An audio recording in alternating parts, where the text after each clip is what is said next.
one of the things that you do when you're a community organizer or an ethical culture leader is to think about what is the impact of your ethics? What does it do? Is it just something we ascribe to like a set of beliefs but have no impact on our lives? Or is ethics actually how we process information in the world, how we think about things and how we move forward?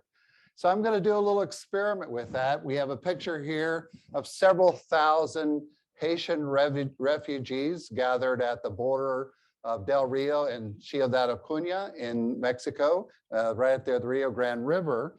And of course, they're fleeing not only another earthquake that's devastated their economy once again, but they're also fleeing, of course, all of the things that have led up to that as well, including their economic deprivation of the island. So let's figure out what our ethics should do in this situation. What should we do about this? Should we allow the immigrants to immigrate into the United States, crossing the Rio Grande River and coming in and accommodating them? Or should we say that there are limits to how many people we come, that there should be legal forms of immigration and we should not allow this? That's an easy one. Who wants to try and take a shot at it?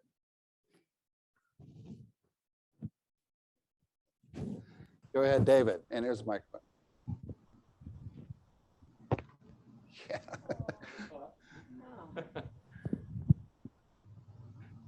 Actually, I think my view is not the same as many people's in this room. I think countries have a right to control their borders.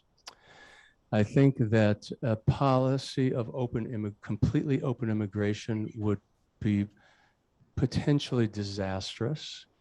I don't have a good solution to this problem, of course.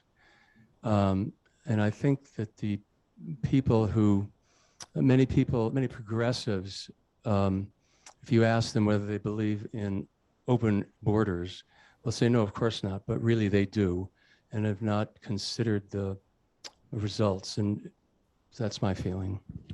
Thank you for taking that risk. Okay, please, you want to come up here? Just easier for the people in the audience to see you so they know who to yell at later. There we go. This is a problem kind of close to my heart because I've been visiting the asylum seekers at Elizabeth and even here in Bergen County. Yeah. There is an interesting aside. Of course, I'm sure all of you know about this. But anytime you see a peak and major influx of immigrants at the southern border, it usually means the United States government is messing around in that country of theirs.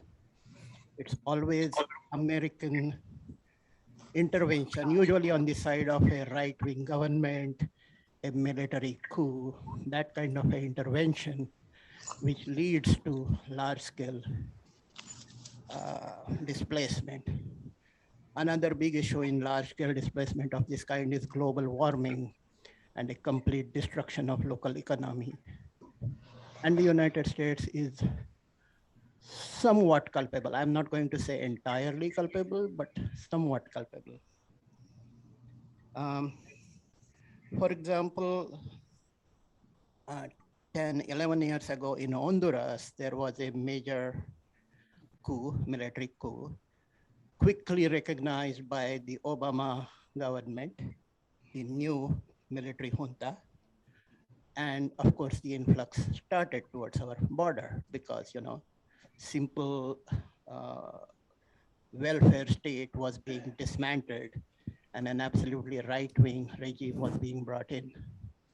I'm not saying Haiti is like that right now, but these are the issues we need to keep front and center when we talk about these things. Thank you. Others want to weigh in, please. Yeah, Eric, then Ron. Thank you. So obviously, right now, as international standards are that refugees who are refugees from political or genocidal fears are granted asylum, but economic refugees are not. And so this is, I think, a kind of something that our government has finessed to some degree, right? By trying to figure out, well, who is and who isn't. And, you know, if you're truly a political refugee, you can get your political asylum elsewhere, that type of thing. So I'm just going to say on this particular issue, and in response to maybe my friend David, I do believe in open borders. I do believe that we should, as a world, be able to travel from country to country as easily as I travel to New York every day on my way to work. But not yet. That's really, unfortunately, where I have to land. I'm in favor of open borders, but not yet. And so for me, what that means is we have to do everything that we can to reach that state of open borders. And that includes taking in people who are economic refugees, as well as political refugees, as well as making the hard choices to provide for them the law and order and stability and economic development in their home nations, so that they don't feel such a strain, such a life risking imperative to come here. Thank you. Thank you. Pam, we'll do you on Zoom, and then Ron. Thank you so much. I'm going to say something a little different here this morning. You know, this country was based on immigration, and people from all over the world were welcome into the United States.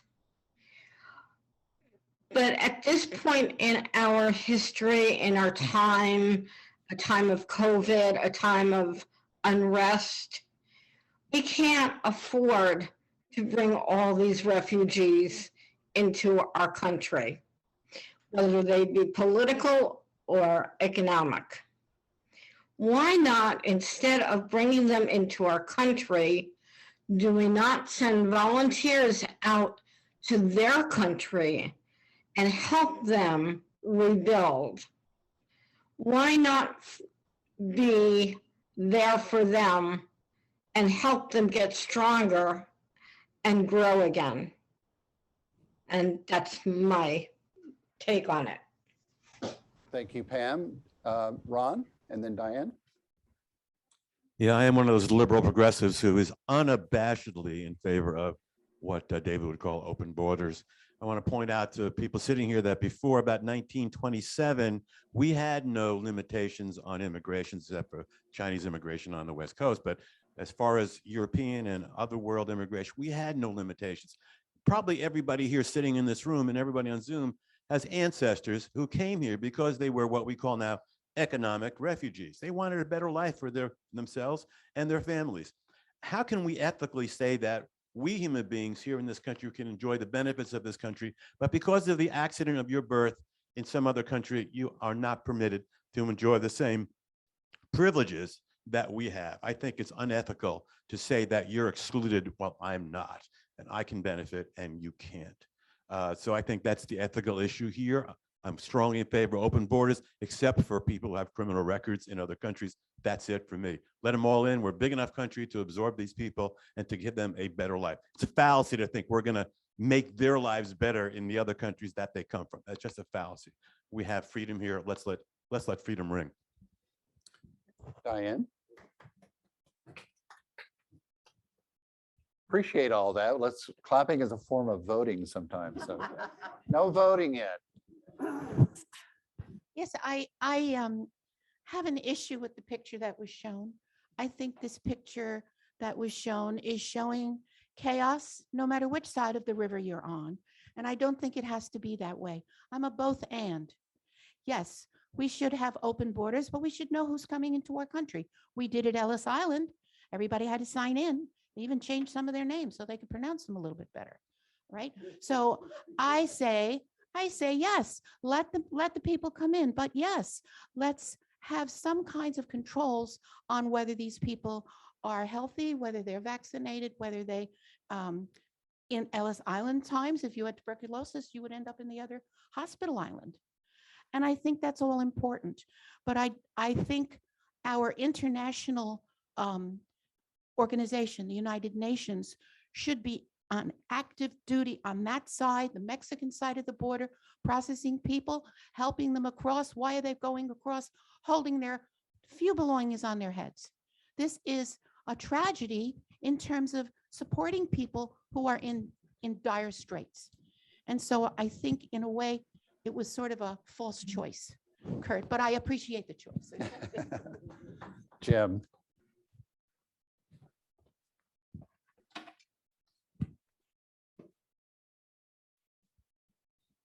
So in addition to agreeing with the as we sow, so have we point of view that it's been expressed, I'd like to point out something else.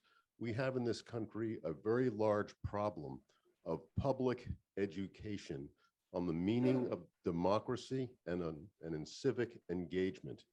I really believe that if an effort were made to educate our citizenry in a massive way on the need to accept these people in and sponsor them and provide a welcome for them that would give them an introduction into our ideal American life, then the problem would largely evaporate as these people, as in the past, would become contributing members of our society. Okay. Is there one last person on Zoom? Not, I'll move on. If you could go back to my screen sharing. I can do that.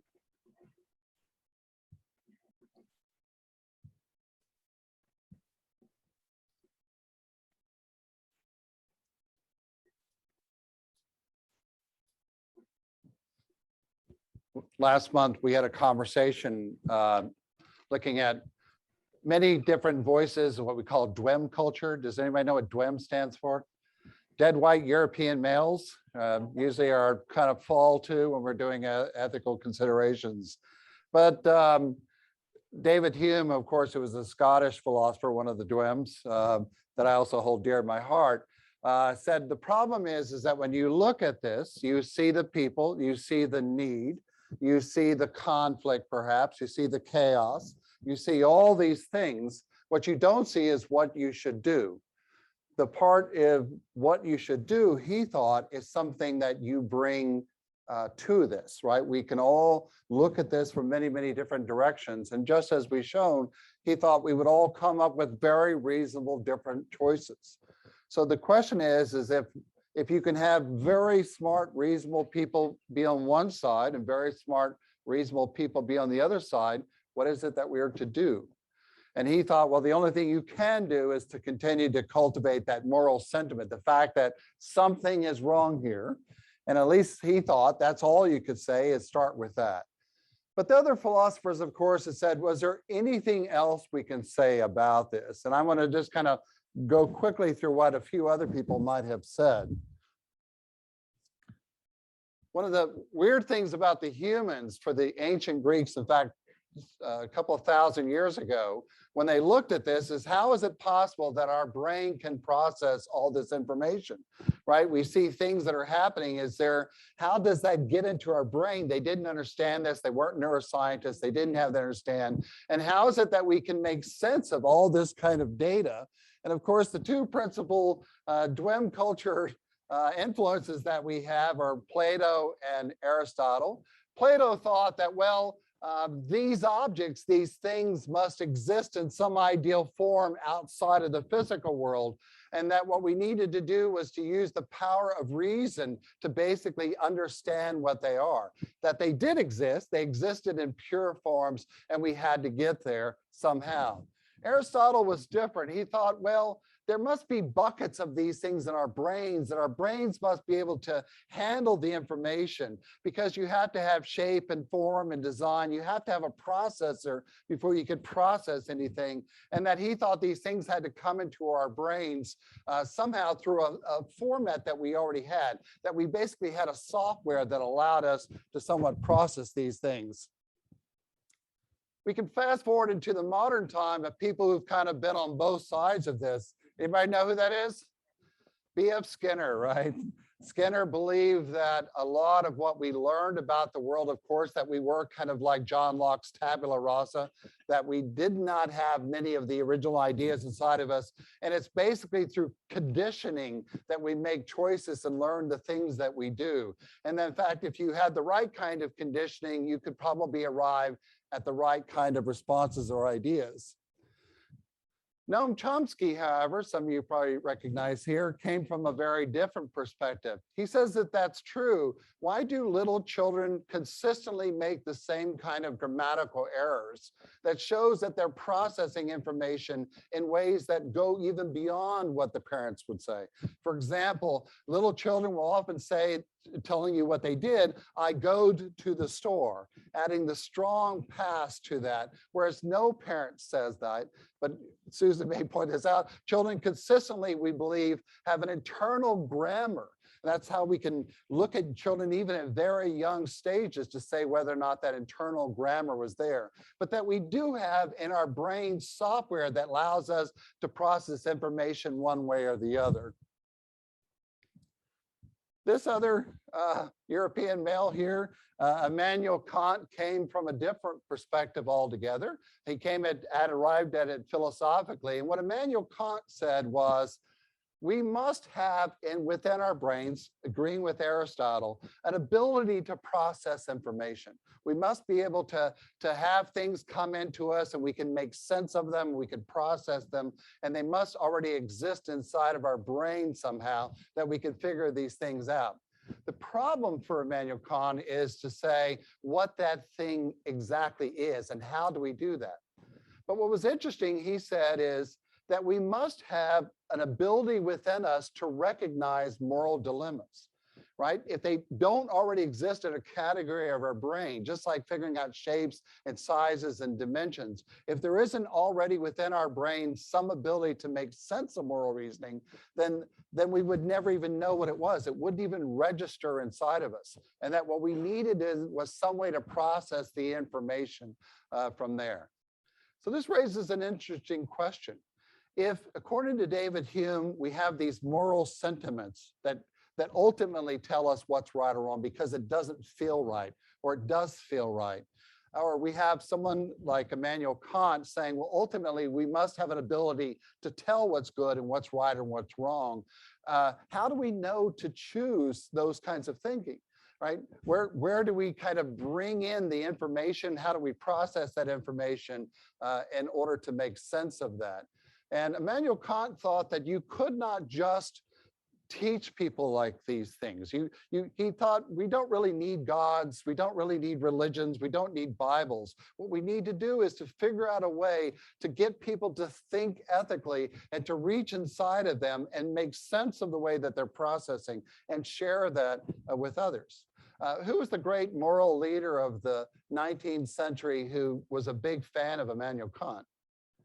Felix Adler, of course, was one of them, yeah. But this raises all kinds of questions once again. If we say that somehow we're processing information that we have ability to tell what the moral things are we always like that? How can we get to that highest stage of moral reasoning? This is Lawrence Kohlberg. Anyone familiar with the man? Lawrence Kohlberg drew heavily on Piaget and thought that, are there stages of moral development? Can we look at children and look at how they process information and show that as they mature, they reach different levels of moral states? In fact, he administered a test, just like Piaget, to a very surprisingly low amount of youth, and came up to the conclusion that there were 6 stages of moral development.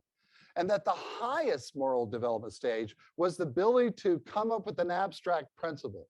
He created what are called the Kohlberg Dilemmas, like the story of a man who had a very, very sick wife. The sick wife needed medicine. He went to the pharmacy. The pharmacy says, I have the medicine, but it costs this amount of money. The man says, I don't have the money. The pharmacist said, I'm sorry, I can't give out free medicine to everyone. What should you do? And he would present that to children. And at each stage, he would find a very interesting pattern of the way they solved that. until he thought as children got to a certain age, they could eventually say to some kind of what we were doing in the room again, some abstract principle that we hold to that may be more important than others, while others still may be responding to that. He says young men routinely reach that stage of the highest level much faster, and therefore women must be somehow ethically retarded. It's kind of what he said. Now, working for him, of course, was this woman right here, Carol Gilligan, who wrote the book In a Different Voice. Carol Gilligan was actually a student of Lawrence Kohlberg. And he said, why is it that you put the ability to do abstract reasoning for ethical principle as the highest stage? In fact, what she noticed is that the young ladies who were given the test to in her own research would say, well, why did the pharmacist say that? What does the pharmacist need? Or does the young man know other people who can help him out? And they kept asking questions about the quality of the relationship and how to improve the quality of the relationship in a way to arrive at a similar kind of conclusion. So what Lawrence Kohlberg had discounted, she was saying, we could just say that women have, at least in her experience, a different voice. They look at it differently, and they were focusing more on the relational aspects. And why is relationship, how we preserve the relationship, any less important to whether or not we can reach an abstract ideal? That was her famous thing in her book, In a Different Voice. Unfortunately, there may be some truth to that, right? We have to be able to, or fortunately, we have to employ our emotions to help us reason. This is Antonio Damasio. He wrote a famous book. He was a neuroscientist, and what he said is basically that if you take people who have emotional dysregulation, let's say that their prefrontal cortex was damaged or something like that, does that impact their capacity to reason? And he said, definitely yes. That if you're not employing all of your emotions, it actually impacts your reasoning. Your ability to make ethical choices is grounded to only to the extent that we can impact our emotions, he says. And in fact, there are large numbers of people who go around the world with as yet unformed prefrontal cortex who make bad ethical choices all the time. What do we call those people? Teenagers. Yeah, that was his good example. People who that connection between their emotional intelligence and their intellect has not been connected well, and they frequently make mistakes that we would look at them and say, we see the dysregulation that you're not connecting the two things of your emotions with your intelligence. And Damasio started and influenced other speakers like Daniel Goleman that we needed emotional intelligence, because they show that the more emotionally intelligent people are, actually the better reasoning that they make and their decisions as well. Which led to this woman, Carol Tarvis, who actually worked for Carol Gilligan, who had worked for Lawrence Kohlberg. Carol Tarvis basically says, well, that's interesting, but it's not just related to women. In fact, if you take a woman and put her in the same situation that men are sometimes put into, they actually will make choices similar to men. She was actually responding to both Carol Gilligan and to Lawrence Kohlberg. She says, for example, that women who are often in secretarial roles under strong male dominant executive directors, though executive directors are not good at paying attention to everything that they need to pay to. And it's usually the secretaries who then come on and remember the birthday parties, the emotional things, the connections, the things working on the schedule. But Carol's Tavis's point about this is that is not an innate response. It's something that is basically forced upon all of us depending on the context we find ourselves in. And her whole thing is that the context matter. It's not just the ability to reason. It's not just the ability to make emotional choices. It's not, you have to consider the impact of the situation itself. And all these things that come together basically make it much more difficult for us and much more complex to decide what is the right thing we should do. Well, some way we could basically say, you know what I want to do is I want to say, you're right, let's just agree to get along.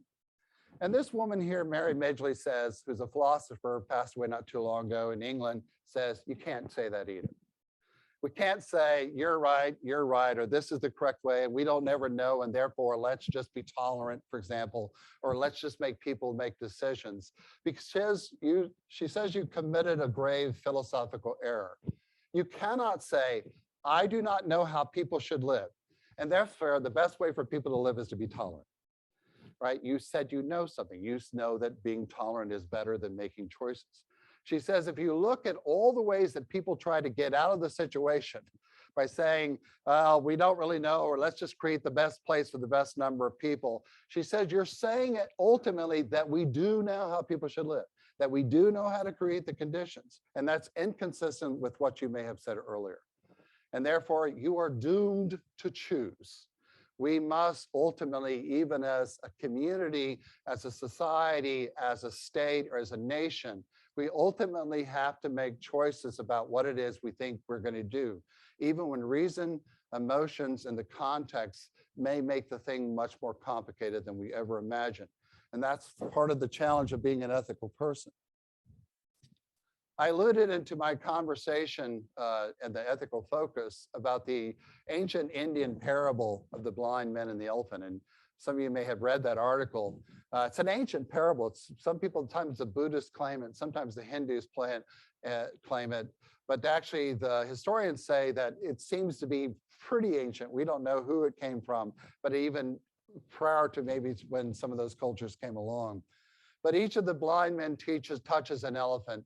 And as they each touch the elephant, they come with radically different understandings of what it is. The one who touching the tail says an elephant is a rope, and because they're blind, they cannot see. The one who touches the leg says it feels like a palm tree, an elephant is a palm tree, and a wall. And the parable is they go off and argue with one another about their experiences and what they got from their context, what that experience was. And because not everybody had experienced the same thing, they all arrived at radically different conclusions. So therefore, if we have problem with our reasoning, we have problems with the emotions and figuring out what we should do. If we have challenges based on the context of what we do, what do we do? Because Mary Midgley says, ultimately, each one of us has to make that choice. Ultimately, what do we do?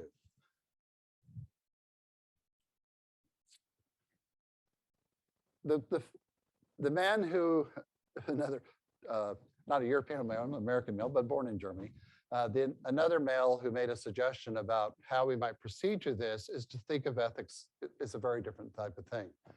That yes, he was all for using emotional intelligence, he was all for using reasoning to the extent that he could understand these things in basically the 1800s. But he also thought that there's something about ethics that's more processed than anything else. It's like in all of these situations, what really, really matters is that are we creating the places for new ethical insights to come about? Like in the parable of the blind man and the elephant, as each of them touched different part of the elephant and came to something to do, have you created the place for broader insights to come out and to emerge? And have you created the places where people can continue to do that? Have they found places where we continue to come together? And he thought that the way he framed it is that there's a life-affirming force with all of us, right? Agreeing with all these flaws. We all have the ability to affirm life. We know what, because of our own experience, what adds to it and what takes away and what subtracts to it. And therefore, within each of us is a piece of this broader truth that we have to listen to, that it may not just be an abstract principle that we go to, that it may not just be the quality of the relationships. It may not just be changing the format of the context where we find ourselves, but sometimes there may be something bigger that we still have to create room for and allow it for to emerge. And if we're not making for that room, we'll never allow for new ethical insights to come about. And so he summed it up and simply is to say to act, to encourage that life-affirming abilities in other, and by so doing, bring out the life-affirming quality in yourself. He rewrote it several different times. So I just kind of wanted to say that there are a lot of ethical challenges that are come away and a lot of ethical decisions. There are things that happen to us, and we are asked to be made to decisions. And these decisions are very difficult to make every day. They're very, very decisions. So that ultimately, what can we do that allows for new ethical insights to continue to emerge? How do we use our limited capacity of reason, our limited emotional impact, all these things and the ways that we engage others to find the greatest voice? We cannot make that choice for you. Ultimately, all communities have to make that choice for themselves. Thank you. Thank you, Curt. Well, how can we, on reflection, weave what Curt has said into the problem that he posed at the very beginning, or any other gleaning that you might have gotten from Curt? Anybody care to internalize it a little bit with comment or even question? David. Yeah, as I was listening to people responding specifically to my remarks, I was reminded that actually I agree with many of the things they were saying. Eric in particular, I agree with that sentiment about it's a goal. But I also agree with Ron who said it's perhaps a fantasy, and that we could do that. And I was also reminded myself that the problem on our southern border is in many ways created by our drug habit, right? But anyway, the point of my saying that is that one way to bring out the best in ourselves as well as others is to not therefore get into a big argument, right? A senseless, ridiculous argument more about our own egos than anything else. So that's my thought. Thank you, David. Does anyone else have any comment? Millen. Just to fill us in about the Afghan refugee situation, about 60,000 have arrived in the United States after the United States got out of Afghanistan. Of these, 9,000 will be coming to New Jersey. 4,500 have already arrived. They are all in some strange fort called Fort Briggs down south near the Pennsylvania border. 4,500 have already arrived. They are right now living in something like a tent city, but we don't know what will happen in the winter because it's not easy to heat those. Organizations like the one I work with, like for example, First Friends of New York and New Jersey, or Sanctuary Committee, these people will be given access only after 6 months of their arrival.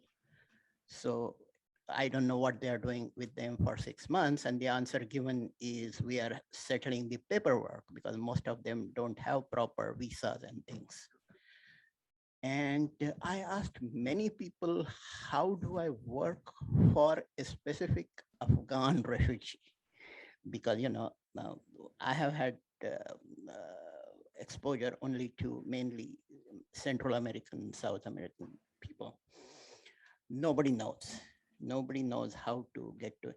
I have a somewhat more larger interest in the Afghan situation because I come from India and we have a border and our cultures are kind of similar. So I wanted to know what's going on actually. But this is where we are. Maybe in another 3-4 months, these guys would be coming out, so to speak. And the government policy is usually to settle them in places where that community already exists, like Afghan Americans, so that the language problems, the food problems, the job problems are somewhat easier to solve. That's all. Thank you. Thank you, Millen. Ed. Yeah, listening to the talk crystallized for me a response to the opening question, and that is, we don't know to what extent the country can handle an influx of refugees. We don't know what problems that will cause, or politically or any other way. What we know is that there are people suffering and that they have risked a lot to try to cross into our country. And in my mind, the ethics are, what can we do, demand of us to think about what can we do for these people and how can we treat them in ways that will improve their lives and make ourselves proud. Thank you, Ed. I'd like to take a moment to add my own reflection before going on.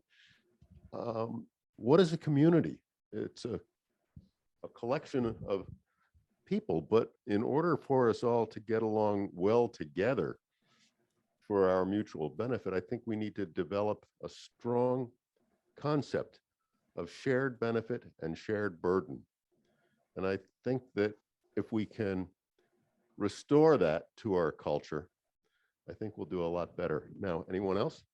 We do have a hand up on Zoom. And before I hand it over to Terry, Javier Valencia, your hand had been up before, Javier. So if it's not up now, if you want to speak, please raise your hand again, Javier. And I would give this to Terry now. Look, I will go after Miss Terry. Okay. Ladies first. Thanks, Javier. I'm going to take this opportunity to agree and disagree with everything said so far.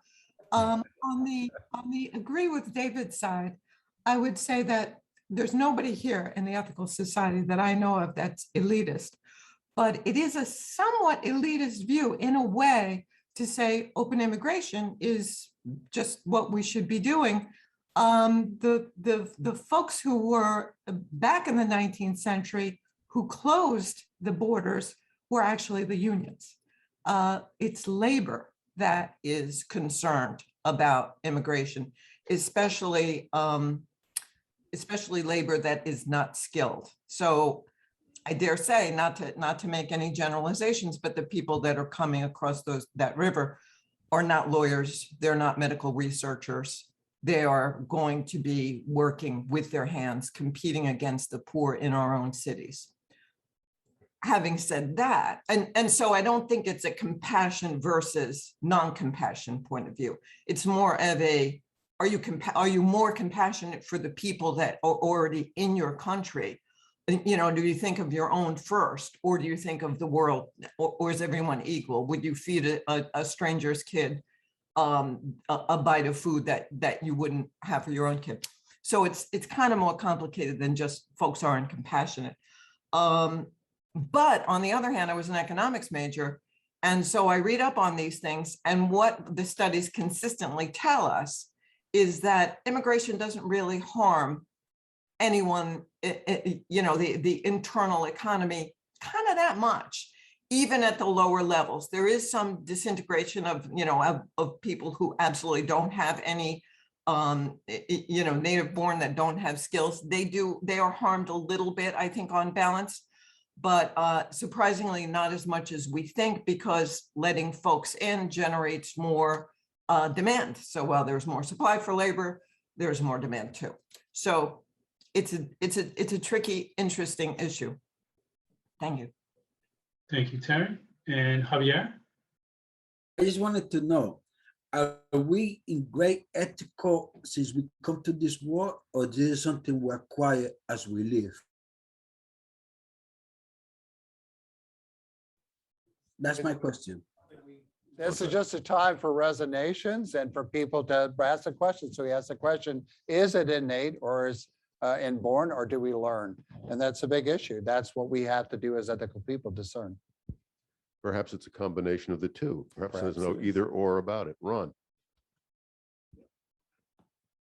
Just real quickly, I want to let people know how much of a benefit it is to me to be part of this community in forming my own ethical beliefs and making ethical decisions.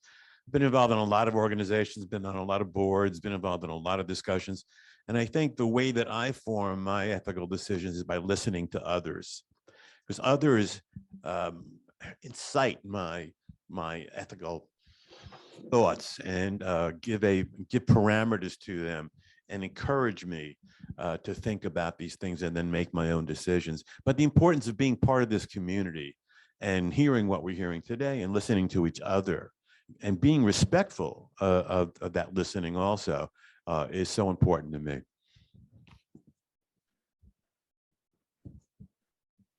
Does anyone else have a reflection to share? We have two on Zoom. Okay, let's go to Zoom. Okay, so Janet, please unmute yourself. Yeah, this is in response to David's comment that the American appetite for drugs is causing, you know, this huge immigration. This is a reflection from the late 70s. I was in Nicaragua. I was traveling around Central America at that time. And I was in Nicaragua when the Sandinista revolution broke out. In fact, I had to leave the country because the hotel was being bulleted. But before we had to leave the country, I had spoke to a lot of university students. This was again in the late 70s. And Somoza, this dictator, was in charge at the time. And Somoza was being supported by the United States through weapons, donations of weapons given to the military, and had free reign. And he had free reign because he was anti-communist. And the American policy was, anybody who's anti-communist, you're our friend, and we will provide for you whatever you need, regardless of human rights. Meanwhile, at the same time, these university students told me they were workers from Cuba, and they were in the rural areas, and they were teachers, teaching literacy, because the literacy was very, very poor in Nicaragua at the time. It still is, actually. And they were nurses. So they had medical help and education that was being provided by the Cubans, and they were trying to win the hearts and minds, and there was the communists. And we, on the other hand, were providing weapons to the dictator. And this is a story that was in Nicaragua, late 70s, but it repeated itself all over Central America and South America as well. So we have been a player for a long time. It's not just the drugs and cartels. We've really been on the wrong side of history for a long time. That's my opinion. Thank you, Janet. Let's go back to the room. There are some people here who would like to make comments. Right here. Yes, Anu. Want to come forward, please? Yeah, I mean, just a comment that one of the observations of the anthropologists. It's okay, they know me. Just speak a little louder then. Yeah, I'll just speak louder. Yeah, so there is an anthropological observation, especially after the Darwin's theory, which is what it is, that the evolution is designed for our survival, and it is for sustaining our species, basically for breeding, and it is not to make ethical creatures. And I always think about it that maybe that is so primal still in our genes, our genetic, that we have like 4,000 or 5,000 years ago, India had scriptures, there's Bible, there is Quran, there's a scripture after scripture after scripture, and people telling us how we should be behaving ethically. But because of our genetic makeup, maybe it's taking really, really a long time for us to become real ethical and morally good people. And I mean, it's not also uniformly true. We have people like Gandhi and so many others who really knew what is ethically correct and not, and they have been guiding us. But this evolution in our nature is taking a very long time. And when that happens, I'm hopeful that we will be really ethically good creatures. Thank you, Anu. Hi, my name is Susan. I am for immigration. Basically, there's no way of stopping them. How are we going to kick them out of the country? It costs lots of money. They need to allocate them to land, to states that want them. I know it's difficult to get jobs, and I know they're after marriage, but they need to be sane, and they need to realize that they're going to encounter racism, xenophobia, and that it won't be easy to acclimate to American culture anymore. So once they realize this, they're still going to want to come. So I propose that we tolerate them. Blacks and Mexicans,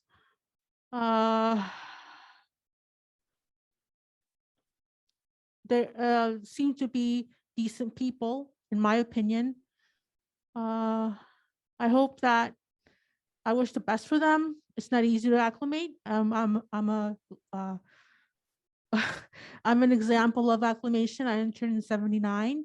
So I wish them the best of luck, and I just mind my own business.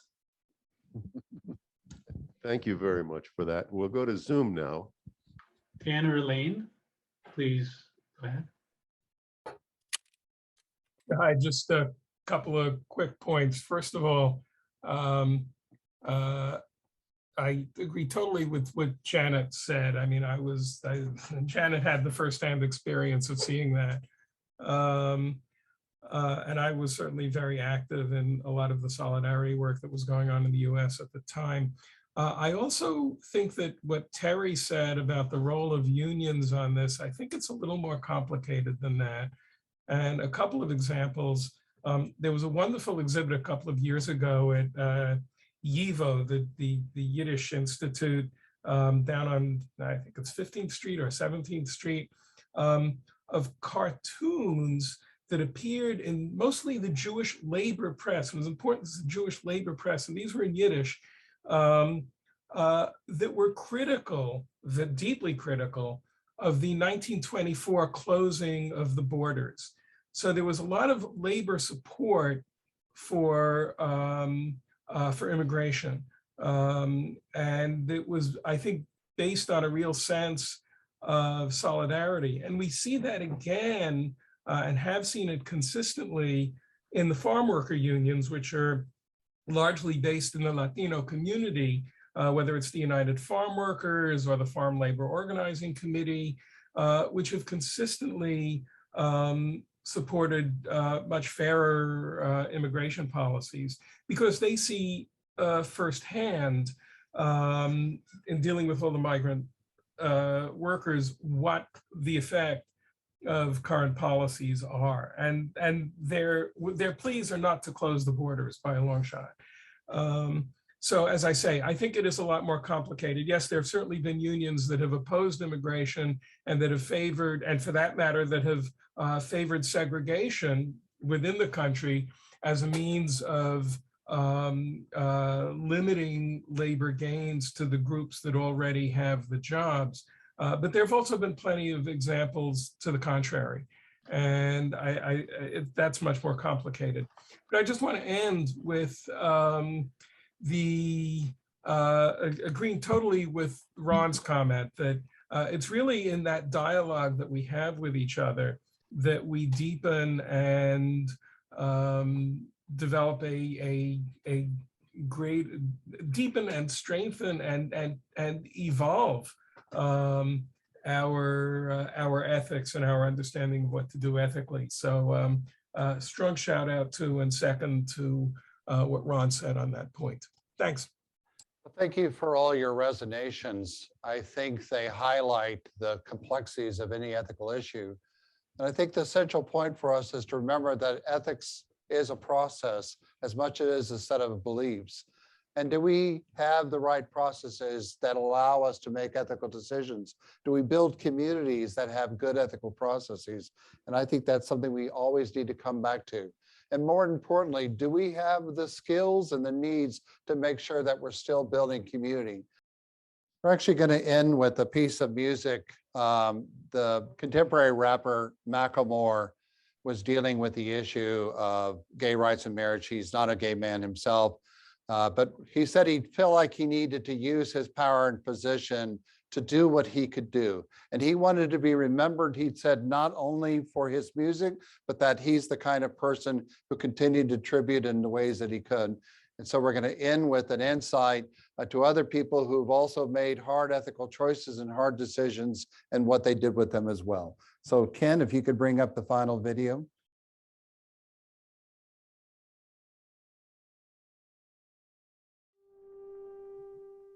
Ultimately, maybe it's nothing more than the same love. Have a great day, and thank you for coming out to the Ethical Society.